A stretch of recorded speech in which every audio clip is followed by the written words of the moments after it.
শুরুতেই হেডলাইন, সপ্তাহান্তে দক্ষিণবঙ্গের 5 জেলায় তাপপ্রবাহের সতর্কতা, বুধে বদলাবে আবহাওয়া, বৃষ্টি কবে? দিল্লি সহ একাধিক রাজ্যে কিভাবে পরপর জিতছে বিজেপি, বড় সিক্রেট ফাঁস করে দিলেন অভিষেক, তোলপাড়।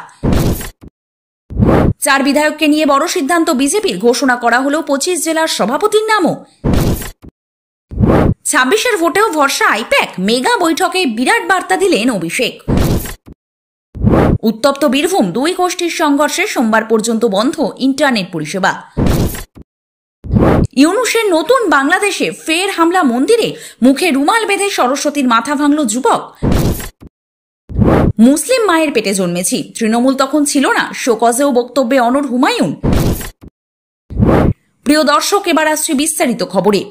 বছর ঘুরলে বিধানসভা নির্বাচন, হাতে এখনো বেশ কিছুটা সময়। তবে তৃণমূলের সেকেন্ড ইন কমান্ড স্পষ্ট বলে দিয়েছেন, সময় নেই, এখন থেকেই ময়দানে নেমে পড়তে হবে।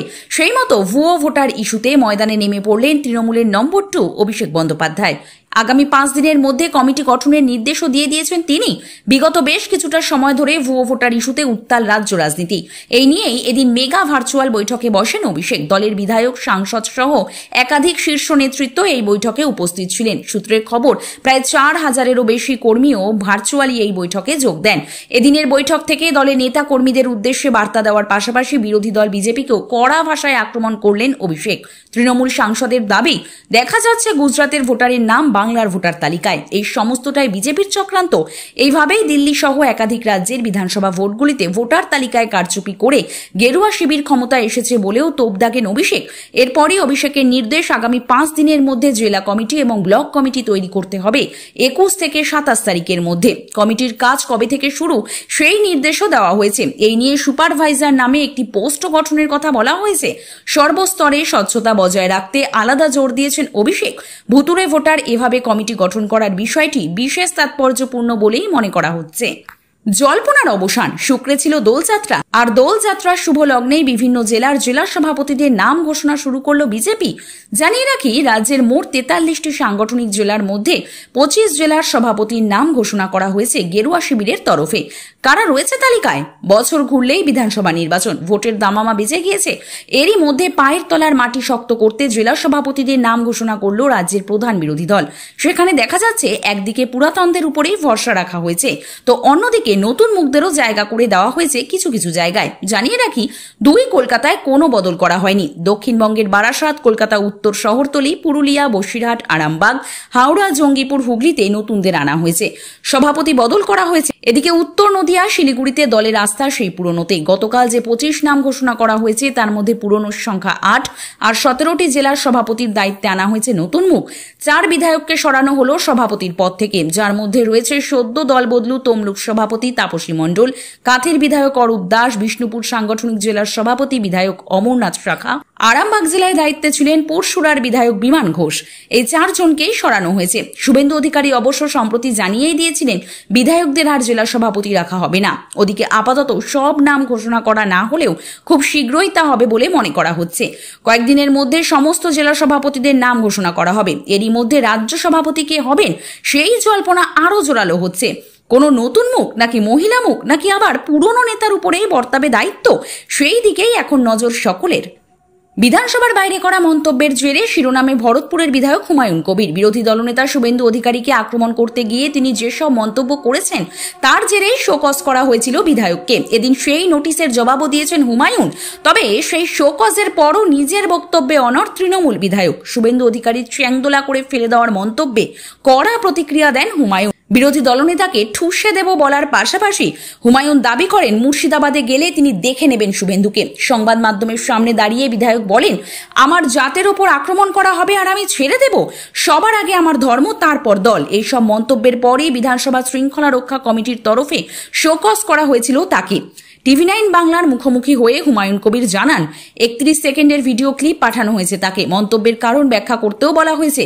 বিধায়ক জানিয়েছেন, শনিবার সকাল 9:35 চিঠির জবাব দিয়েছেন তিনি। ব্যাখ্যাও দিয়েছেন।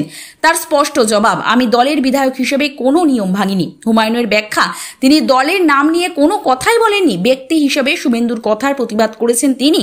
আর সেদিন যে কথা বলেছেন তাতে কোনো আক্ষেপ নেই হুমায়ুনের। তিনি বলেন, আমি আমার বক্তব্যে অনড় আছি, অনড় থাকবো, তা নিয়ে কোনো দুঃখ প্রকাশ করব না। এই প্রসঙ্গে হুমায়ুন বলেন, আমার জন্ম হয়েছে 1963 সালে।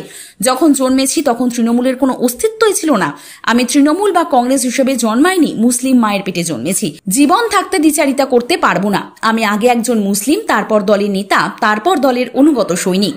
মোহাম্মদ ইউনূসের নতুন বাংলাদেশে ফের হামলা মন্দিরে। মুখে রুমাল বেঁধে মন্দিরে ঢুকে সরস্বতী প্রতিমার মাথা ভেঙে দেয় এক যুবক। এই ঘটনা লক্ষ্মীপুরের রায়পুর পৌর শহরের শ্রী শ্রী মহামায়া মন্দিরে। এতে নতুন করে আতঙ্ক ছড়িয়েছে এলাকার হিন্দুদের মধ্যে। সম্প্রতি এক বাংলাদেশেরই এক রিপোর্ট থেকে জানা গিয়েছিল, শেখ হাসিনার পতনের পর মাত্র 5 মাসে ধ্বংস করা হয়েছে 133টি মন্দির। বর্তমানে যে এই সংখ্যাটা আরো বেড়েছে তা বলার অপেক্ষা রাখে না। আর লাগাতার এই ঘটনা ঘটলেও চোখ বুজে রয়েছে ইউনূসের প্রশাসন। বাংলাদেশের একাধিক সংবাদ মাধ্যম সূত্রে খবর, গতকাল রাত 9টার দিকে এই ঘটনা ঘটে। মন্দির কমিটির সভাপতি রবীন্দ্র কর্মকারের অভিযোগ, মন্দিরের সরস্বতী প্রতিমা ভাঙচুর করা হয়েছে। মন্দিরের পুরোহিত পাশের বাড়িতে পুজো দিতে গিয়েছিলেন, সেই সুযোগে মন্দিরে ঢুকে প্রতিমা ভাঙচুর করা হয়। পুলিশ জানিয়েছে, ঘটনার পর মন্দিরের আশেপাশে সিসিটিভি ফুটেজ সংগ্রহ করা হয়েছে। সিসিটিভি ফুটেজে দেখা গিয়েছে, মুখে রুমাল বেঁধে এক যুবক মন্দিরে ঢুকছে, এরপর প্রতিমা ভাঙচুর করে পালিয়ে যায়। পুলিশ আধিকারিকদের দাবি, দেশে অস্থিতিশীলতা তৈরির উদ্দেশ্যে প্রতিমা ভাঙচুরের ঘটনাটি ঘটানো হয়েছে। এদিকে বাংলাদেশ যুব ঐক্য পরিষদের সভাপতি ও জেলা পুজো উদযাপন পরিষদের সাধারণ সম্পাদক শিমুল সাহা বলেন, যারাই এই প্রতিমা ভাঙচুরের সঙ্গে জড়িত তাদের 24 ঘন্টার মধ্যে শনাক্ত করে আইনের আওতায় নিয়ে আসতে হবে। এ নিয়ে রায়পুর থানার ওসি নিজামুদ্দিন ভূঁইয়া বলেন, প্রতিমা ভাঙার খবর পেয়ে পুলিশ ঘটনাস্থলে যায়। কে বা কারা কি উদ্দেশ্যে প্রতিমাগুলো ভেঙেছে তা বের করার জন্য পুলিশ তদন্ত শুরু করেছে। পাশাপাশি বিভিন্ন রাজনৈতিক দলের নেতারাও এই ঘটনার পর মন্দিরে যান। বীরভূমে দুটি গোষ্ঠীর মধ্যে সহিংস সংঘর্ষের পর শহরের কিছু এলাকায় ইন্টারনেট পরিষেবা স্থগিত করা হয়েছে। আইন শৃঙ্খলা বজায় রাখার জন্য রাজ্য সরকার এখানে বিশাল নিরাপত্তা বাহিনী মোতায়েন করেছে। পুলিশ জানিয়েছে, হোলির দিন বীরভূমের সাঁইথিয়ায় কিছু বিবাদের জেরে দুই গোষ্ঠীর মধ্যে সংঘর্ষ শুরু হয়। আধিকারিকরা জানিয়েছেন, গুজব এবং অবৈধ কার্যকলাপ রোধে কমপক্ষে 5টি গ্রাম পঞ্চায়েত এলাকায় ইন্টারনেট বন্ধ রাখা হয়েছে। ইন্টারনেট পরিষেবার উপর নিষেধাজ্ঞা 14ই মার্চ থেকে 17ই মার্চ পর্যন্ত কার্যকর থাকবে। বীরভূমে পাথর ছোড়ার ঘটনার খবর পাওয়ার পর ক্ষতিগ্রস্ত এলাকাগুলিতে পুলিশ বাহিনী মোতায়েন করা হয়েছে। সরকারি নির্দেশ অনুযায়ী জনশৃঙ্খলা বজায় রাখা এবং যে কোনো অপরাধের প্ররোচনা রোধের স্বার্থে সাময়িকভাবে বার্তা সম্প্রচার করা হবে না। বীরভূম জেলার যেসব জায়গায় ইন্টারনেট নিষিদ্ধ করা হয়েছে তার মধ্যে রয়েছে সাঁইথিয়া, হাতুরা গ্রাম পঞ্চায়েত বা GP, Mathpalasa GP, Harishara GP, Dariyapur GP এবং ফুলুর জিপি।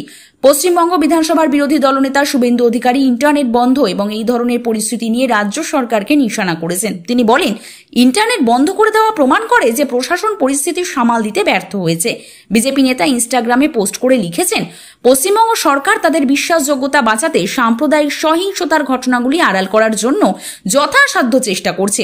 আমি স্বরাষ্ট্র মন্ত্রণালয় এবং বাংলার মহামান্য রাজ্যপালকে রাজ্যের আইন শৃঙ্খলা পরিস্থিতির অবনতি সম্পর্কে পশ্চিমবঙ্গের মুখ্য সচিবের কাছ থেকে একটি প্রতিবেদন চেয়ে অনুরোধ করছি।